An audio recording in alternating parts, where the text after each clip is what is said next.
Assalamualaikum warahmatullahi wabarakatuh. Alhamdulillahirabbil alamin. Wa bihi nasta'in ala umuri dunya waddin. Wassalatu wassalamu ala asrofil anbiya'i wal mursalin sayyidina Muhammadin wa ala alihi washabbihi ajmain.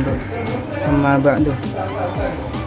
Saya Miftahul Rizki, prodi Ekonomi Syariah semester 6, akan mempresentasikan materi yang berjudul Manajemen Risiko Syariah, yang mana mata kuliah ini yang diampu oleh Bapak Haji Temi Wijaya dengan mata kuliah Manajemen Risiko dan Asuransi Syariah. Yang pertama, saya akan menjelaskan tentang jenis dan karakter risiko.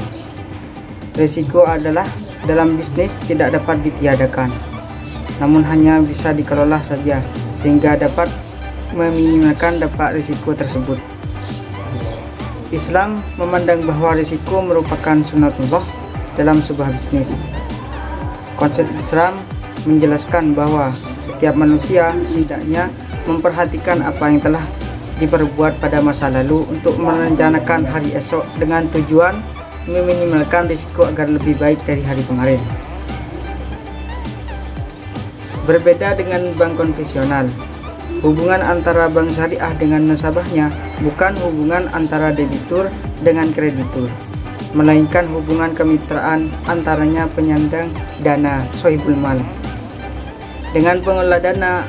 Oleh karena itu, tingkat laba bank syariah bukan saja berpengaruh terhadap tingkat bagi hasil untuk pemegang saham, tetapi juga berpengaruh terhadap bagi hasil yang diberikan kepada nasabah. Jenis-jenis risiko. Jenis risiko pada Bank Indonesia sebagai bank sentral pengatur kebijakan peraturan perbankan di Indonesia juga memikirkan pentingnya suatu pengelolaan risiko bagi bank umum syariah dan unit usaha syariah yang beroperasi di Indonesia. Penerapan manajemen risiko pada bank umum syariah dan unit usaha syariah disesuaikan dengan tujuan, kebijakan usaha, ukuran, kompleksitas usaha, serta kemampuan bank syariah dan unit usaha syariah. Dalam cakupan umum, risiko yang melekat pada aktivitas fungsional bank syariah dapat diklarifikasikan ke dalam 3 jenis risiko. Yang pertama, risiko pembiayaan, yang kedua risiko pasar, yang ketiga risiko operasional.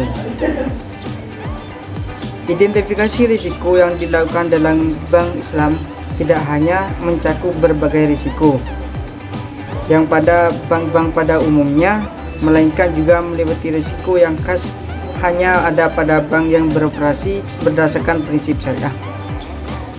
Dalam hal ini, keunikan bank Islam terletak pada 6 hal. Yang pertama, proses transaksi pembiayaan, yang kedua, proses manajemen, yang ketiga, sumber daya manusia, yang keempat, teknologi, yang kelima, lingkungan eksternal, yang keenam, kerusakan.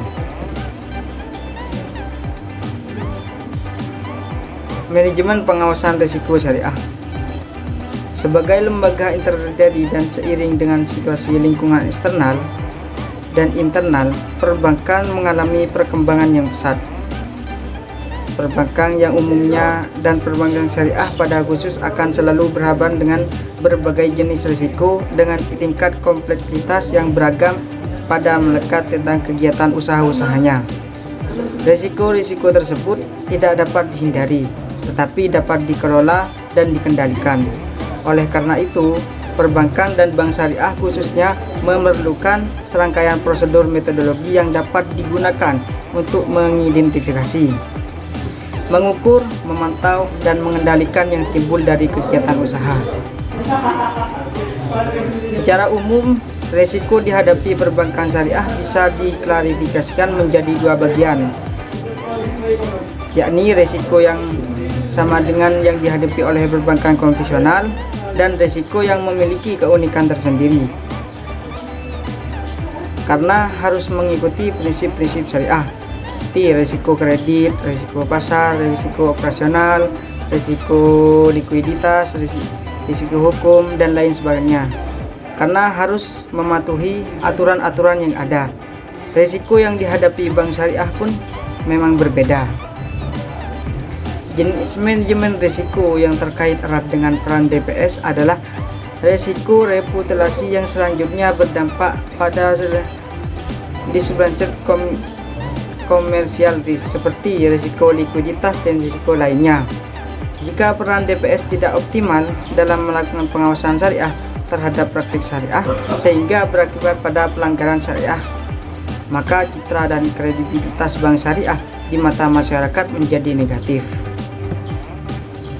Risiko dalam operasional bank syariah. Risiko operasional memang cukup kompleks sehingga sangat sulit untuk mengukurnya. Sebagai besar teknik pengukuran risiko operasional yang ada masih sangat sederhana dan bersifat eksperimental. Namun demikian, bank dapat mengumpulkan informasi tentang berbagai jenis dari laporan rencana yang dipublikasikan lembaga. Review secara cermat dan hati-hati atas dokumen-dokumen ini dapat menutup GAP yang mempresentasikan potensi risiko. Data dari laporan-laporan tersebut lebih lanjut dapat dikategorikan menjadi faktor internal dan faktor eksternal. Yang terakhir, kesimpulannya ialah yang pertama, risiko yang melekat pada aktivitas fungsional bank syariah dapat diklarifikasikan dalam 3 jenis risiko.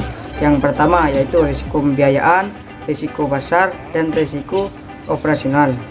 Karakter manajemen risiko pada bank Islam: identifikasi risiko, antisipasi risiko, dan penilaian risiko, monitoring risiko. Yang terakhir ialah identifikasi risiko. Kesimpulan yang kedua ialah telah merumuskan prinsip-prinsip manajemen risiko bagi bank dan lembaga keuangan yang berprinsip syariah. Dalam pelaksanaannya, proses identifikasi, pengukuran, pemantauan, dan identifikasi. Hal-hal sebagai berikut. Yang satu, pemetaan risiko bisnis, alat modeling, teknik mengidentifikasi dan menilai risiko. Yang terakhir, peran internet dan intranet. Mungkin hanya ini yang dapat saya presentasikan. Mungkin ada banyak salah dalam presentasi saya. Mohon maaf sebesar-besarnya. Kurang lebihnya dari saya maaf. Assalamualaikum warahmatullahi wabarakatuh.